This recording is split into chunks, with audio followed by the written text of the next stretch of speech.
We continue now at the top of Daf Pei Beis Amud Aleph and Meseches Bava Metzia. This is Bava Metzia Daf 82a. On the previous summit, the Gemara was discussing the line in the Mishnah which says that if a person lends and takes collateral, meaning the lender takes collateral, he's considered to be a shomer sacher on that collateral. And the Gemara said that doesn't seem like Rabbi Eliezer, because Rabbi Eliezer says that the person is considered to be a shomer chinam on the collateral. And the Gemara says you could even say that our Mishnah is Rabbi Eliezer, but Rabbi Eliezer, he only says you're shomer chinam if you take the collateral at the time of the actual loan. In that situation, you're really just taking the collateral essentially as evidence of the loan. It's not for collection purposes. But if the collateral is taken already after the loan hasn't been paid off, essentially the Bezdin is saying you can take the collateral. So then you're really taking the collateral as a form of payment. It's for collection purposes, and therefore you're considered to be like a shomer sacher over that collateral. The point over there is if you should, let's say, lose the collateral, so then you would not be able to be paid. But the Gemara says you can't give this answer because it says the language that is used in the Mishnah, hilveyu ala mashkon katani, it says that he lent him on collateral, as Rashi says, ala mashkon b'shas halva mashma. That sounds like it's also talking about where the collateral is taken at the time of the loan. So you can't answer that our Mishnah is talking about a scenario where the collateral was taken later. And so the Gemara instead answers, Ela lo kasha, rather it's not difficult. Kan shehilveyu mos, kan shehilveyu peros. In one case, we're talking about where the loan was a loan of money. In the other case, we're talking where the loan was a loan of produce. Rashi says, Umas nisin shehilveyu peros. In our Mishnah, the case is that he actually lent peros, he lent produce, and that's why in this situation, the person is considered to be a shomer sacher.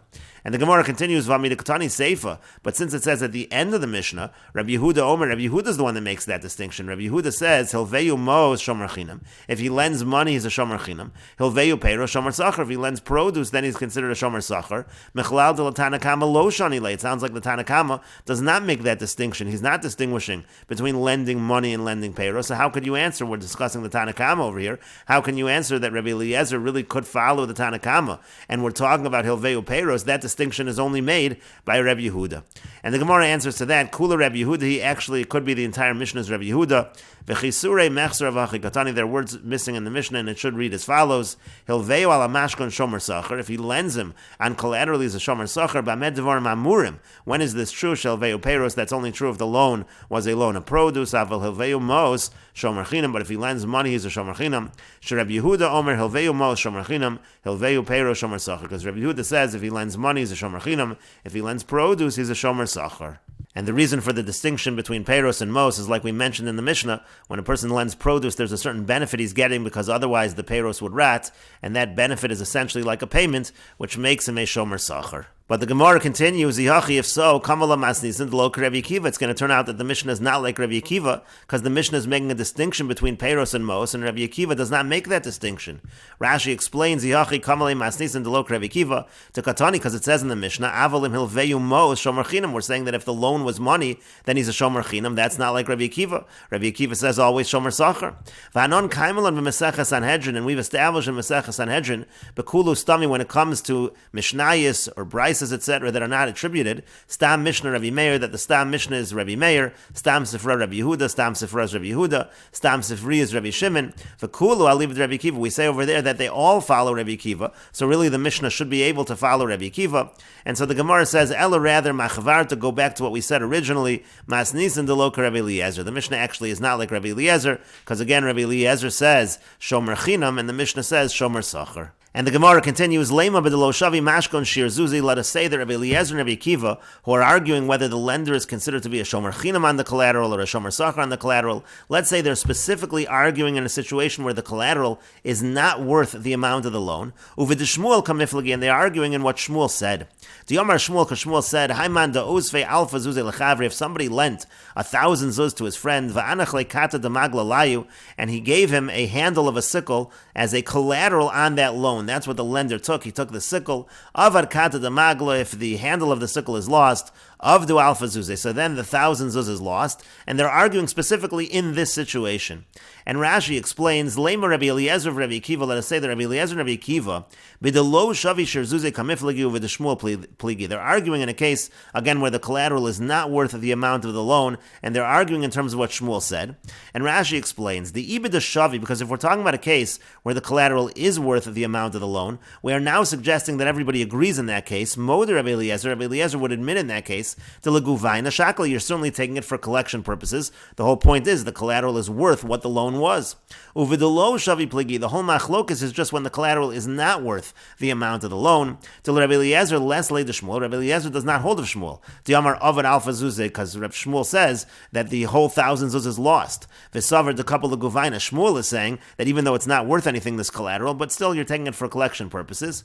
Hales lay Rabbi Eliezer. Rabbi Eliezer disagrees with that. To kaven de lo shavi, since it's not actually worth the amount of the loan, lezichron devarim bial mahudanakale. He's just taking it as a way to remember that there was a loan, v'shomer chinam, who is just a shomer chinam. For Rabbi Akiva islay the Shmuel, and Rabbi Akiva he holds of Shmuel. V'yamar he says savar v'kavel b'toras mashkon. He is taking it as collateral. V'chol kamad lo mahadri lo ligvi, and as long as he doesn't return it, he's not able to collect. So that's the Gemara's suggestion that they're arguing within Shmuel.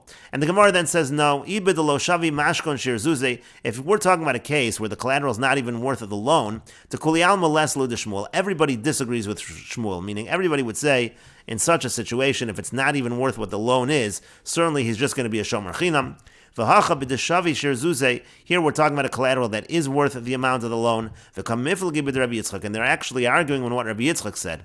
Because Rabbi Yitzchak said, how do we know that the creditor, the lender, actually acquires the collateral? It says, it says that it's going to be like a tzedakah when the lender gives back the collateral. Let's say it's a night garment and he gives it back every night. That's considered like a tzedakah from the lender. So if he didn't actually acquire it, if he didn't actually acquire the collateral, tzedakah manoli, why would that be considered a tzedakah? Mikan, lebal chov shekona mashkon. From here we see that the bal chov, the creditor, he actually acquires the mashkon. And Rashi explains the Kuliyam Molesla de Shmuel. Everybody disagrees with Shmuel. Till Rabbi Eliezer lo mafsid klum. Well, Rabbi Akiva eno mafsid el keneged hamashkon. Meaning to say, in a situation, let's say, where the mashkon is not actually worth the amount of the loan, according to Rabbi Eliezer, you're not going to lose anything in that situation, because again, he's only going to be like a shomer chinam. And Rabbi Akiva would say that he's considered to be a shomer sacher only corresponding to the value of the mashkon. You wouldn't actually lose the entire loan just because he lost the mashkon. And really, what they're actually disagreeing with is shekona mashkon. They're disagreeing whether the lender acquires the mashkon, meaning l'chol mili l'schayev be'onsen, meaning he acquires it, and now he's going to be chayev even in onsen, even in accidents. And we should point out over here what many Rishonim ask on Rashi. Rashi here is saying that if you hold like Rabbi Yitzchak that the lender acquires the mashkon, he's chayev even in onsen, but we're using this to try to explain the Mishnah that the lender is considered to be a shomer sacher. A shomer sacher is not chayev in onsen, so that is a difficulty with Rashi. And in any case, the Gemara continues, v'tizbra is this really logical. Amor da'amar Rabbi Yitzchak v'mashkano shelo b'shas halva. We can say that Rabbi Yitzchak said that the lender, the creditor, acquires the mashkon in a situation where he takes the mashkon not at the time of the loan. But if he takes it at the time of the loan, mi amar, would he say it even in that situation? And Rashi explains, because the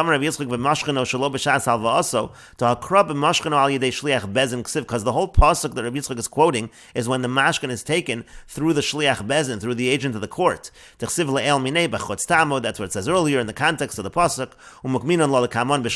We say later on the pasuk is talking about the agent of the court. Now in that case, for sure he acquires it to leguvayna shakli, because again the whole point is you're taking it for collection purposes.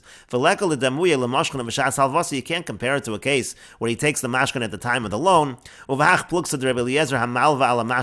again, the whole machlokus by Rabbi Eliezer, this machlokus Rabbi Eliezer and Rabbi Akiva, it's all talking about where the loan was on the collateral at the time of the loan, the collateral was taken, and so therefore we can't use Rabbi Yitzchak to explain this machlokus tanoim. And so the Gemara continues, Ella rather mashkano shelo b'shas halva'aso. Everybody agrees if he takes the mashkon not at the time of the loan, everybody would agree with what Rabbi Yitzchak said, that he acquires the mashkon in that situation. So here the case is where he takes the mashkon at the time of the loan, and they're actually arguing about shomer aveda. Let's say somebody's watching over a lost object. There's a machlokus. What is that person considered? And Rashi explains, here they're arguing about a shomer aveda, somebody watching over a lost object. The time of the Rabbi Akiva, the reason of Rabbi Akiva why the person watching over the collateral is considered a shomer sachar is mishum de shomer schar mitzvah, because the fact that he's watching it, there's a reward there because it's a mitzvah. V'osek b'mitzvah pater min mitzvah. When somebody is doing a mitzvah, he's pater from another mitzvah. That's the monetary benefit. If he wanted, he doesn't have to give bread to the poor at that time since he's in the middle of a mitzvah. So the idea is if you're watching over an aveda, or in this case you're watching over the mashkon, since you are busy doing a mitzvah, you don't have to do another mitzvah, you don't have to give that tzedakah to the poor. That's a monetary benefit, and that's what makes him a shomer sachar. That's what Rabbi Akiva is saying. He's following the opinion that says that a shomer aveda is considered to be a shomer sachar. The itmar, because it was stated, shomer aveda, when it comes to a shomer aveda, Rabba Amar Kashomer Chinam. Rabba says he's like a shomer chinam. Rabbi Yosef Amar Kashomer sachar, and Rabbi Yosef says he's like a shomer sachar. And so the Gemara says, Leimad Rav Yosef Tanoia. Are we suggesting that what Rav Yosef says is actually machlokas Tanoim? Not all Tanoim agree, apparently, with Rav Yosef. And the Gemara says, not necessarily. Lo no, b'shomer aveda d'chuli alma islu de Rav Yosef. It could be that by shomer aveda, everybody does agree with Rav Yosef that you're a shomer sachar. That's a possibility. V'hachen over here. And Rashi explains, shomer aveda shematza aveda. Again, he finds a lost object. V'echnis al toch beiso, he brings it into his house. Kedechsiv, as it's written in the pasuk. V'asafto al toch beisech, it says he brings it into you bring it into your house. Keshomer sachar mitzvah. Again, there's a mitzvah involved. That's what possibly makes him a shomer sachar. And the Gemara says, Leimud Rav Yosef Tanoi. Let us suggest that what Rav Yosef is saying is actually machlokas Tanoim. Now Rashi explains, the Harabba vadai Tanoi, because according to Rabba, who says a shomer aved is a shomer chinam, there for sure is a Tana that argues on Rabba. To Rabbi Akiva, less later Rabba. Certainly Rabbi Akiva does not agree with Rabba, because he says even if you're watching a mashkon, it's considered a shomer sachar. There's no other way that Rabbi can get out of that. To a hadron bekamatayim v'lo asukma elul Rav Yosef, and they tried many reasons, they didn't find the solution. Rather, the question is only according to Rav Yosef. Mimi boy lemeimar tanoid Rabbi Eliezer leslie Rav Yosef. Do we have to say that the tanoim, meaning that Rabbi Eliezer does not agree with Rav Yosef? Do we have to say that? And so the Gemara says, b'shomer aveda dekuli al mislu Rav Yosef. It could be by shomer aveda all the tanoim agree with Rav Yosef. Kolomer, what the Gemara means to say is Rabbahu the dochik leukme milse ketanoi. Rabba is the one that's going to be forced to say that what he's saying is actually a machlokas tanoim, meaning Rabba saying a shomer aveda is a shomer chinam. According to Rabba, that would be true also by a shomer over a mashkon, and clearly there's a Tana. Rabbi Akiva disagrees with Rabba on that. Rabbi Akiva would say he's like a shomer sachar. That's true according to Rabba. Avol Rav Yosef, but Rav Yosef Amar Lach, he can say to you, Rabbi Eliezer nami koi kavasi, that Rabbi Eliezer also follows me. Heicha de'ika mitzvah, in a situation where there's a mitzvah. Could go in shomer aveda, for example, by a shomer aveda there's a mitzvah, he's watching over an aveda. V'hacha hainu time of the pater, and the reason why over here Rabbi Eliezer says that he's pater, he's not considered a shomer sachar, to kasav ein kan mitzvah, because Rabbi Eliezer says by a mashkon there is no mitzvah, and we will continue with this discussion in the next video on Daf Pei Beis Amud Beis.